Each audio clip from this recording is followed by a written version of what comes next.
आदरणीय सभापति महोदय, मैं आपका धन्यवाद देता हूं कि इस ऐतिहासिक चर्चा जो 150वीं वर्ष में हो रही है उसमें मुझे बोलने का मौका मिल रहा है। वंदे मातरम के आज हम 150वें वर्ष के बाद दोबारा हम लोग इस सदन में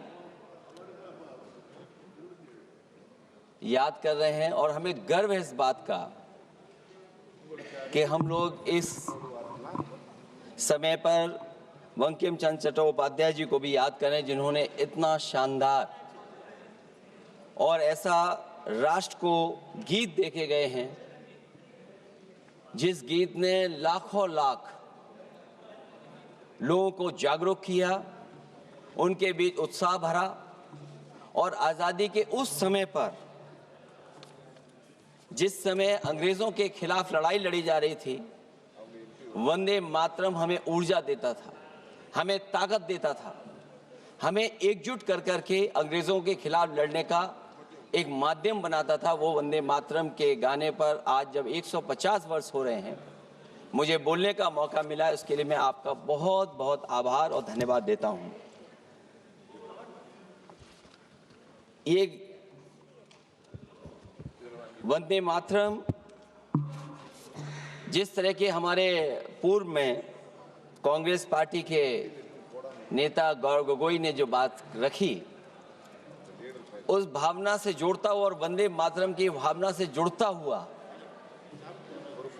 जिस समय कलकत्ता के कांग्रेस के अधिवेशन में रविन्द्रनाथ टैगोर जी ने गीत गाया, उसके बाद लोकप्रियता इसकी आम लोगों के बीच पहुंच गई।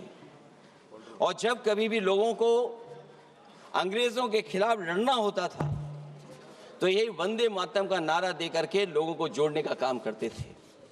हमारा कोई भी आंदोलन रहा हो, स्वदेशी आंदोलन रहा हो, उसमें भी हम लोग इसी नारे के साथ चले। वंदे मातरम को लेकर के हम लोग इतना देश को एकजुट कर दिए कि अंग्रेज घबराने लगे। और जब अंग्रेज घबराने लगे तो जहां कहीं भी वो देखते थे कि नारा लग रहा है, वहां पर देशद्रोही का कानून लगाकर लोगों को जेल भेज देते।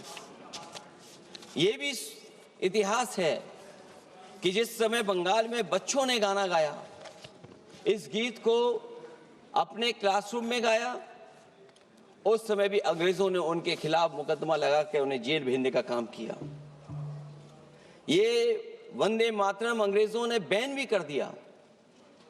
1905 से लेकर के 1908 तक बैन कर दिया गया और बैन के बाद भी लोग माने नहीं, हमारे क्रांतिकारी लोग माने नहीं और वंदे मातरम को हमेशा उन्होंने अपने दिल और दिमाग में रखा और जनता के बीच में इस आंदोलन को आगे बढ़ाते रहे। सभापति महोदय, जो हमारे सत्ता पक्ष के लोग हैं वो हर चीज को ओन करना चाहते हैं। ये 150वें वर्ष में जब हम वंदे मातरम याद कर रहे हैं, बंकिम चंद्र चट्टोपाध्याय जी को हम याद कर रहे हैं कि उन्होंने इतना महान गीत हमें दिया है।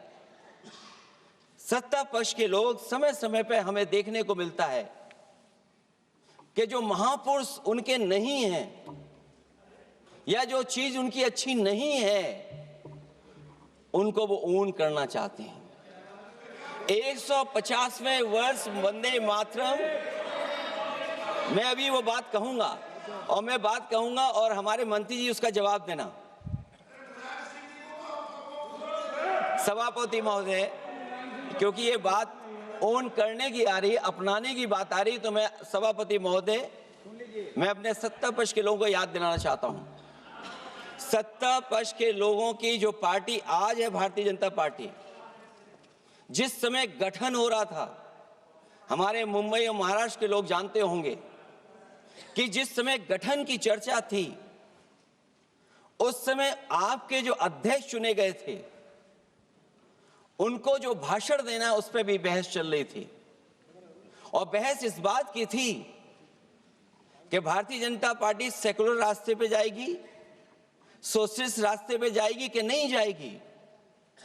तमाम विरोध के बाद भी उस समय के उनके राष्ट्रीय अध्यक्ष जो चुने गए थे, उन्होंने वही रास्ता अपनाया। अपने भाषण में समाजवादी आंदोलन, समाजवादी विचारधारा और सेकुलर रास्ता अपनाया। और वही नहीं, जो उनका मंच था उसमें जयप्रकाश जी की तस्वीर लगा करके भी उन्होंने लोगों को ये भ्रम फैलाने की कोशिश की कि जेपी के रास्ते पर भारतीय जनता पार्टी चलेगी। बताएं माननीय मंत्री जी, आप कितने सेकुलर हैं आज, कितने सोशलिस्ट हैं आज? अभी गौरव गोगोई जी ने ठीक कहा, इंडिगो का हवाई जहाज उड़ नहीं रहे हैं, उड़ नहीं रहे कि उड़ाए नहीं जा रहे हैं? उड़ाए नहीं जा रहे। और क्या बात कही गई थी कि गरीब भी उसमें चल सकेगा। इसलिए सभापति महोदय, मैं बात दूसरी तरफ नहीं ले जाना चाहता हूं। वंदे मातरम सिर्फ गाने के लिए नहीं है, निभाने के लिए भी होना चाहिए। सभापति महोदय, आज हम आकलन करें, पीछे मुड़ करके देखें कि हम इस वंदे मातरम को कितना निभा रहे हैं। जिस वंदे मातरम ने आजादी के आंदोलन में सबको जोड़ा, आज के दरारवादी लोग उसी से देश को तोड़ना चाहते हैं। ऐसे लोगों ने, सभापति महोदय, ऐसे लोगों ने पहले भी देश के साथ दगा किया और आज भी कर रहे हैं। ये चर्चा तो जोड़ने का काम करेगी ना अखिलेश जी, क्योंकि आज वंदे मातरम की चर्चा, वही मैं कह रहा हूँ, वंदे मातरम में जोड़ने का ही काम करेगी। वंदे मातरम कोई दिखावा नहीं है, ना ही राजनीति का विषय है। क्योंकि सभापति महोदय, हम जब ये चीज इनके विचारों से, इनके भाषणों से जब बाहर सुनते हैं तो ऐसा लगता है कि वंदे मातरम इन्हीं का बनवाया हुआ गाना है। जिन्होंने, सभापति महोदय, जिन्होंने आजादी के आंदोलन में भाग ही नहीं लिया है, वो वंदे मातरम का महत्व क्या जानेंगे।